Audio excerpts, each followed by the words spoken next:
Hi guys, so for today's vlog, no, wala akong pasok ngayon dahil Disney princess tayo ngayon mga day. So wala akong pasok talaga pero may sahod. O, ganyan talaga yung Disney princess nyo. Ngayon, bakit ba ako nagva-vlog? Yun yung ano natin, pag-usapan natin kung bakit ba ako nagva-vlog. Huy, para sa salary ba? Dahil malaki yung sahod natin dito sa pag-vlog. Uy, hindi. Marami siyang nagtatanong sa akin, huy, sumasahod ka na ba sa pag-vlog? Uy, wala pa talaga. Wala lang. Ini-enjoy ko lang talaga yung pag-vlog ko.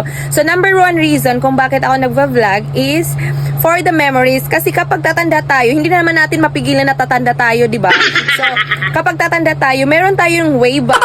Way back 2021, 2022, yung mga memories na nangyari sa buhay natin ngayon, syempre, makikita pa rin natin sa susunod na kapag 60 na tayo, kung aabot tayo ng 60. O diba, second is, nai-enjoy ko talaga mag-vlog. Yun lang. Nai-enjoy, then, number one yung memories.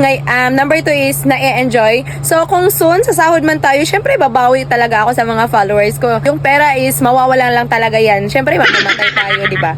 So, let's share our blessing sa mga taong laging sumusuporta sa atin, of course. So, kahit wala pa akong sahod, syempre, namimigay naman ako minsan. Uy, hindi pa na ako malamot pag meron lang ako.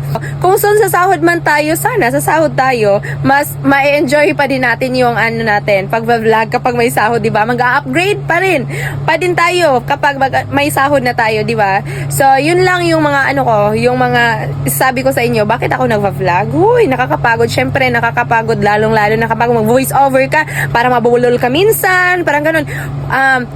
Like this, lagi ako nagkaganito, take 3, take 4, halos lahat naka-take na ako dyan. Minsan, ganinin yung hair ko, dahil nakakasakit ng ulo talaga. So, ayun, hindi madali yung pag-vlog kasi mag-i-edit ka pa, ikaw talaga lahat, gumagawa ka pa ng content. So, hindi ako full-time sa vlog kasi busy talaga ako sa pagtatrabaho ngayon. So, soon, gusto ko talaga mag-vlogging, love ko talaga yung pag-vlog. So, yun lang yung mga reasons ko kung bakit ako nag-vlog sa ngayon, dahil dito ako masaya. Huy, dito ako masaya, hindi ako masaya sa kanya. Charis lang.